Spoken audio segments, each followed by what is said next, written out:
আসসালামু আলাইকুম ভিউয়ার্স, আশা করি সবাই ভালো আছেন। সবাইকে নতুন আরেকটি ভিডিওতে স্বাগতম। আজকের ভিডিওতে আপনাদেরকে নতুন আরেকটি ভিডিও এডিটিং করে দেখাবো। আসসালামু আলাইকুম ভিউয়ার্স, আশা করি সবাই ভালো আছেন। আপনারা হয়তো অনেকেই জানেন না যে ক্যাপকাট দিয়ে কিন্তু এখন থেকে আপনি চাইলে বাংলা লিখতে পারবেন। পূর্বে কিন্তু ক্যাপকাট দিয়ে সরাসরি বাংলা লেখা যেত না, আমাদের লেখাগুলো নষ্ট হয়ে যেত বা কোনো যুক্তবর্ণ লিখতে গেলে সেগুলা উল্টাপাল্টা হয়ে যেত বা কোনো প্রকারে কিন্তু বাংলা আমরা লিখতে পারতাম না। কিন্তু এখন থেকে আপনারা ক্যাপকাটে সরাসরি বাংলা লিখতে পারবেন। সো কিভাবে কি করতে হয় সেটাই আজকের ভিডিওতে আপনাদের সাথে শেয়ার করবো। আজকের ভিডিওটি সবার জন্য খুবই ইম্পর্টেন্ট। ওকে, তো আমি চলে আসলাম আমার মোবাইল স্ক্রিনে। সো আপনি প্রথমে প্লে স্টোরে গিয়ে আপনার ক্যাপকাট অ্যাপটি অবশ্যই আপডেট দিয়ে নেবেন। সো আমি এখান থেকে যদি ক্যাপকাট লিখে সার্চ করি আমার মোবাইল ফোনের ক্যাপকাটটি চলে আসবে। তো তারপর অবশ্যই আপনারা প্লে স্টোর থেকে অ্যাপটি আপডেট দিয়ে নেবেন। তারপর অ্যাপটিতে চলে যাব, এখান থেকে নিউ প্রজেক্টে ক্লিক করব। তারপর আমরা আমাদের মোবাইল ফোন থেকে একটা ভিডিও সিলেক্ট করে দিব। সিলেক্ট করে দেওয়ার পর আমি যদি নিচ থেকে টেক্সটে যাই, এখান থেকে অ্যাড টেক্সটে ক্লিক করে দিব।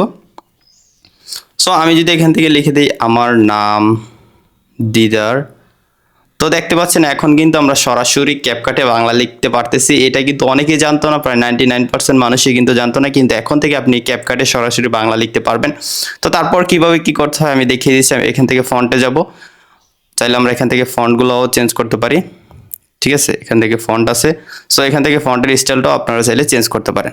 তবে আপনি যদি স্টাইলিশ ফন্ট ইউজ করতে চান তাহলে অবশ্যই আপনাকে এখানে বাংলা ফন্টের যেগুলা অনলাইনে রয়েছে সেগুলা ডাউনলোড করে কিন্তু এখানে অ্যাড করতে হবে। কিন্তু আপনি যদি সিম্পল এরকম লেখা লিখতে চান তাহলে কিন্তু এখন থেকে ক্যাপকাটে সরাসরি লিখতে পারবেন। তো দেখতে পাচ্ছেন আমি এখানে লেখাটা লিখে দিলাম। তারপর এই লেখাটাকে বিভিন্ন স্টাইলে কনভার্ট করার জন্য এখানে স্টাইল রয়েছে, দেখতে পাচ্ছেন। তো আপনি এখান থেকে কিন্তু স্টাইল পরিবর্তন করতে পারবেন। আমি যদি স্টাইলে যাই, এখান থেকে যদি ইফেক্টে যাই, তো দেখতে পাচ্ছেন আমার যেই লেখাটা আছে লেখাতে কিন্তু ইফেক্ট অ্যাপ্লাই হয়ে যাচ্ছে। সো এখানে দেখা যাচ্ছে যে বাংলা লেখা হচ্ছে কিন্তু প্রায় সময় দেখা যায় যে ইফেক্টগুলো অ্যাপ্লাই করা যায় না। ঠিক আছে, এটা হচ্ছে সমস্যা। তো আপনি কিন্তু এখানে সিম্পলভাবে লিখতে পারবেন। তো আমি যদি এখান থেকে অ্যানিমেশনে ক্লিক করি, দেখি অ্যানিমেশন অ্যাপ্লাই করা যায় কিনা। সো অ্যানিমেশনে অ্যাপ্লাই করা যাচ্ছে, তবে এখানে স্টাইলগুলো বা ইফেক্টগুলো কিন্তু কাজ করতেছে না, এটা হচ্ছে সমস্যা। তো এই সমস্যার সমাধান কিভাবে করবেন, তারপর আপনি একটা ভিডিওর সাবটাইটেল কিভাবে জাস্ট এক ক্লিক অ্যাড করে ফেলবেন ক্যাপকাট দিয়ে, সেটাও আপনাদেরকে শিখিয়ে দিচ্ছি। আমি এখান থেকে ডিলিটে ক্লিক করব।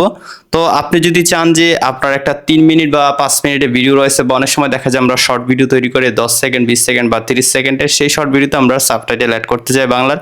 তো এই কাজটা একদম সহজে করার জন্য আপনারা একটা ট্রিক্স অবলম্বন করতে পারেন, যেটা আপনাকে কেউ কখনো শেখায়নি, সেটা আজকে আমি আপনাদেরকে শিখাচ্ছি। সো আপনার যে ভিডিওটা রয়েছে সেই ভিডিওটাকে প্রথমে কমপ্লিটলি এডিটিং করবেন।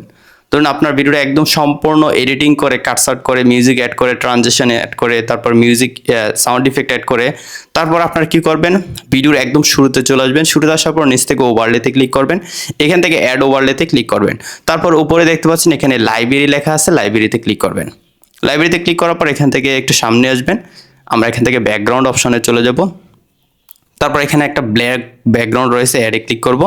অ্যাডে ক্লিক করার পর এই ব্ল্যাক ব্যাকগ্রাউন্ডটাকে পুরো স্ক্রিনে এভাবে জুম করে অ্যাড করে দিব, যাতে আমাদের ভিডিওটা না দেখা যায়। ঠিক আছে, তো তারপর আমরা এখানে ভিডিও শেষ অপশনে চলে আসবো বা শেষ প্রান্তে চলে আসবো, যে ওভারলেট অ্যাড করলাম। তারপর এখান থেকে ফ্রিজ নামে একটা টুল রয়েছে, এই ফ্রিজ টুলটাতে একটা ক্লিক করে দিব। ঠিক আছে, তারপর এই ফ্রিজ টুলে যেই একটা স্ক্রিনশট এখানে অ্যাড হবে, এটাকে টেনে আমাদের সম্পূর্ণ ভিডিওতে এভাবে জাস্ট টেনে অ্যাপ্লাই করে দিব। যত মিনিট ইচ্ছা তত মিনিট অ্যাড করতে পারবেন, কোনো সমস্যা নেই। তো আমি শেষ পর্যন্ত অ্যাড করে দিলাম। ওকে, অ্যাড করে দেওয়ার পর এখন আপনারা দেখতে পাচ্ছেন আমার ভিডিওটা কমপ্লিটলি ডার্ক হয়ে গিয়েছে। এখন আমরা সিম্পলি এখান থেকে এক্সপোর্টে ক্লিক করে ভিডিওটা সেভ করে নিব। এখন আমরা আমাদের মোবাইল ফোন থেকে চলে যাব টিকটকে। ওকে, টিকটকে আসার পর এখান থেকে আমরা নিচে যে প্লাস আইকন রয়েছে, এই প্লাস আইকনে ক্লিক করব। তারপর ফ্রেন্ডস আমরা এখান থেকে আমাদের গ্যালারি অপশনে ক্লিক করব। তারপর আমরা এইমাত্র যে ভিডিওটা ক্যাপকাট থেকে সেভ করলাম সেই ভিডিওটা সিলেক্ট করে নিচ থেকে নেক্সট ক্লিক করব। তো আমার ভিডিওতে এখানে ভয়েসটা শোনা যাচ্ছে, কিন্তু ভিডিওতে কিছুই দেখা যাচ্ছে না। এখন আমরা এই ভিডিওতে সাবটাইটেল অ্যাড করার জন্য নিচে যে অ্যারোটা আছে অ্যারোটাতে ক্লিক করে দিব। তারপর আমরা এখানে ক্যাপশন নামে একটা অপশন পেয়ে যাবো, ক্যাপশনে ক্লিক করব। ওকে, ক্যাপশনে ক্লিক করে দিলে এখানে আপলোডিং অ্যান্ড প্রসেসিং দেখতে পাচ্ছেন, আমাদের ক্যাপশনটা কিন্তু অটোমেটিক ডিটেক্ট করে নিয়েছে টিকটক। সো আমরা এখান থেকে যদি প্লে করি, দেখতে পাচ্ছেন আমাদের এখানে সাবটাইটেলটা খুব সুন্দরভাবে উঠে গিয়েছে। তো আপনার যদি এই স্টাইলটা চেঞ্জ করতে হয় বা ভালো না লাগে, তাহলে এখান থেকে স্টাইল চেঞ্জ করতে পারেন। নিচে যে স্টাইল একটা অপশন রয়েছে, স্টাইলে ক্লিক করবেন।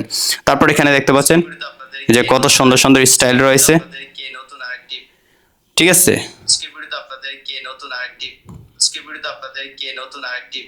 দেখতে পাচ্ছেন কত সুন্দর স্টাইল রয়েছে। সো আমি এটা অ্যাড করব, জাস্ট এখান থেকে ক্রসে ক্লিক করে দিব। তারপর এখান থেকে আমরা আবার ব্যাক চলে আসবো। তো দেখতে পাচ্ছেন আমার সাবটাইটেলটি কিন্তু অ্যাড হয়ে গিয়েছে। এখন আমাদের এই ভিডিওটা সেভ করার জন্য নিচ থেকে অ্যারোটাতে ক্লিক করব। আমি সাউন্ডটাকে একটু কমিয়ে নিই। ভিডিওটাকে সেভ করার জন্য নিচে একটা সেভ অপশন বা লেখা দেখতে পাচ্ছেন, সিম্পলি এই সেভ লেখাটাতে ক্লিক করবেন।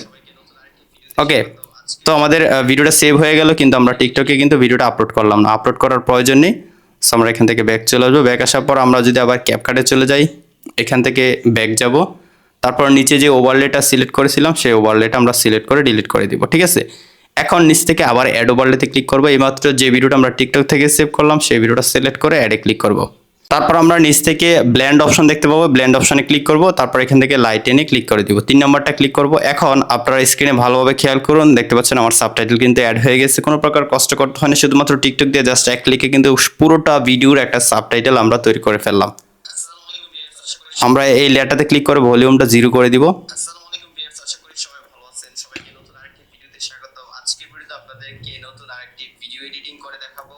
তো ফ্রেন্ডস, দেখতে পেলেন জাস্ট এক ক্লিকে কিন্তু আমরা টিকটক দিয়ে একটা সাবটাইটেল তৈরি করে ফেললাম। আর আপনি কিন্তু চাইলে ক্যাপকাট দিয়ে বসে বসে কিন্তু সাবটাইটেলগুলো তৈরি করতে পারেন। এতে আপনার অনেক বেশি সময় নষ্ট হবে এবং আপনার অনেক কষ্ট হবে, কিন্তু এই কষ্টের দরকার নেই। আপনি আমার ট্রিক্সটা ফলো করে যদি ভিডিওগুলো এভাবে সেভ করে টিকটক দিয়ে কাজ করেন, তাহলে কিন্তু জাস্ট এক ক্লিকে আপনার সাবটাইটেলটা তৈরি হয়ে যাবে এবং প্রমাণটা কিন্তু আপনার স্ক্রিনে দেখতে পাচ্ছেন।